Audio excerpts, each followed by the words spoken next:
Ladies and gentlemen, once upon a time, a coupe, or do you say coupe, was a sporty two-door car. But then the Germans got together and decided that what the world needed was a four-door coupe, as Nathan will demonstrate. So, that's right.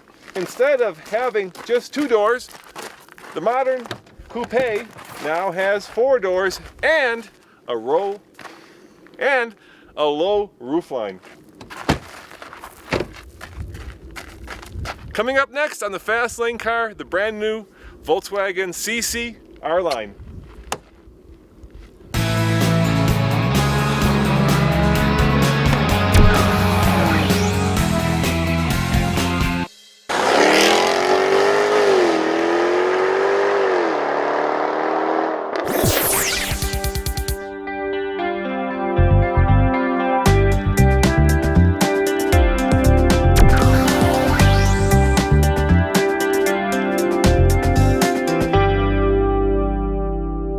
Do not despair, for I know this engine well. It is the same 2-liter that is in so many great Volkswagen products.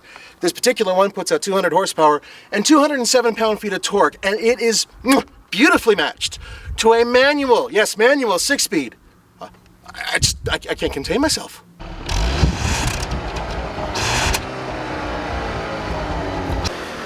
You know, Nathan, I hear more coming from under the hood than I do from the tailpipe.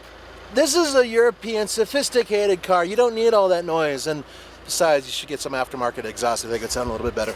Yeah, you know, turbos are always a little bit on the gentle side. Well, won't let me go over 4,000 RPM revving in here.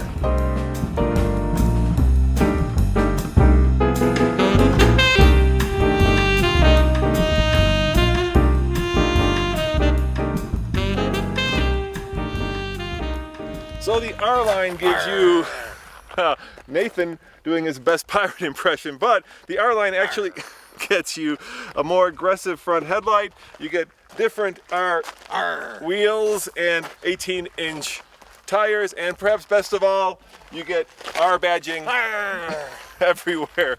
Pirate not included, nor Nathan. I can't help it. Sorry, folks. The interior is proper European. Thank you. It feels so much more substantial than, say, a Passat's interior. It's quality. Everything you feel feels like it's just well made and thick and not hard plastic and tinty. You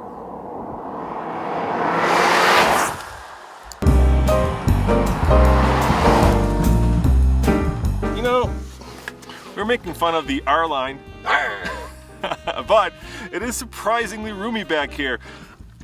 I kind of sort of fit. This is where Nathan sits when he drives, and if you look, my knees fit behind him and my head barely fits. I think this would be a fine place to spend a lunch break, but you wouldn't want to go cross country. At least if you're over 6 foot, you wouldn't want to.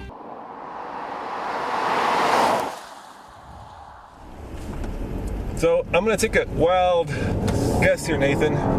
It drives like a Passat. No, it doesn't. Really? That's what's good about it. Tell me about it. Well, you have a smaller vehicle. It actually reminds me of the old Jetta, the way it used to drive.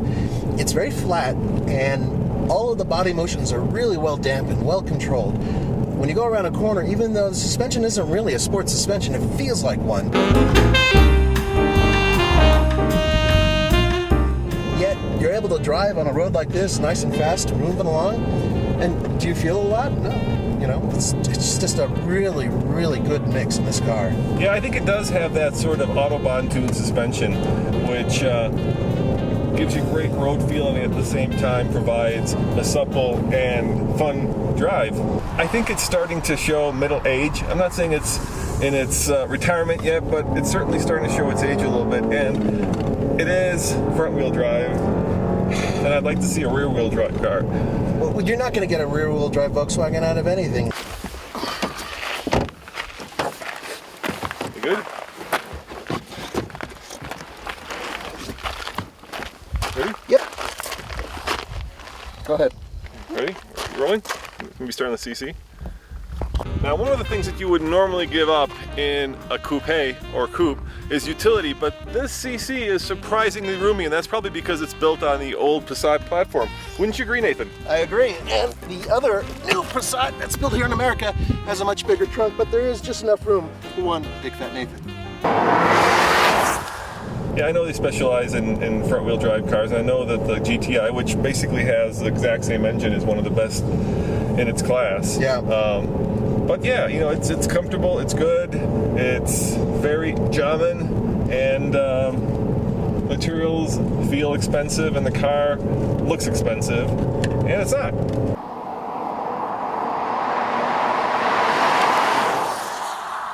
Ich liebe eine Volkswagen. I bet you the Germans must be thinking we're out of our minds to criticize a 30,000 plus car as being expensive, because I bet you in the Euro world... Oh my God, this thing must be like almost 2x. Yeah. Yeah, I know.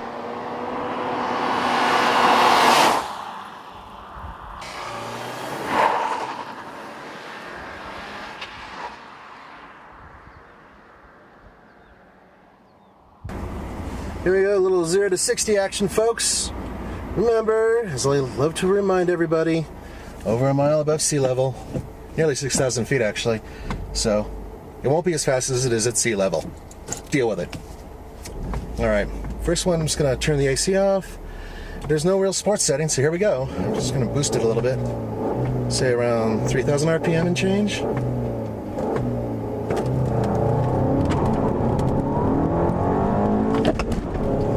Come on. When it spools up, it's awesome. That's not too bad at all.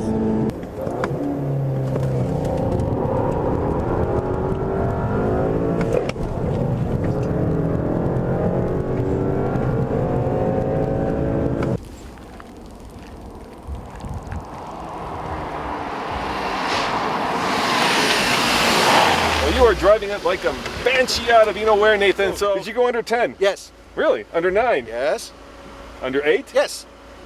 Under 7? No. Okay, what was your time? 7.87, best time, and that was with the traction control off and a little tiny bit of burning rubber. You know, that's very quick for what is essentially a pretty big car. Yeah, and a 4-cylinder engine. It proves that turbochargers up here really do work. And, you know, this car doesn't compete with a lot. Maybe the Honda Accord Sport, sort of, kind of. The 4 Series, of course, is coming. That's going to have 4 doors, but that's too expensive. There's a Mercedes that's more expensive. So, yeah, you're kind of in a class of your own when you get one of these. You know, I'd rather have one of these than not get Camry or an Accord.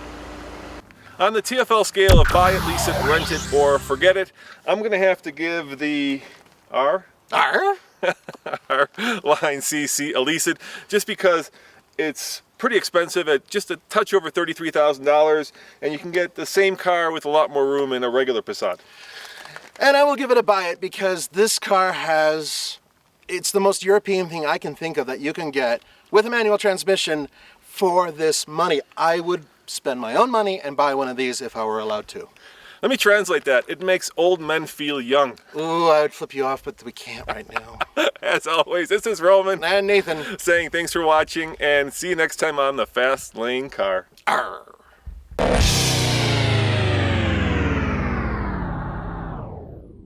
Hey Nathan, the good thing about this car is you don't see a lot up on the road. No, you don't. In fact, here in Colorado, I think I've seen 2. Yeah, and the other great thing is, you know, I'm making fun of the fact that it's a 4-door coupe, right? But the fact is, it is sexy, sleek, and sporty, and you can put the family in the back while the child seats. So it does have a lot going for it. It certainly does, and I'm falling in love with the car. It's just, there's something basic about it that really appeals to me, and at the same time, it's sophisticated, which I'm not. It's that opposites attract, I believe. Yeah, I think so. Are you still shooting? Yeah. Why are you shooting? Because Roman told me to. Oh, this is a setup for something. I guess I'll put this away later. Why are we... Oh, I think I know what he wants to do. He wants to show off his new G-string to everybody on YouTube. So, guys, when you see Roman, think of him as being dressed in a teddy underneath. That's why his hair stays kind of upright. That's one way to look at it.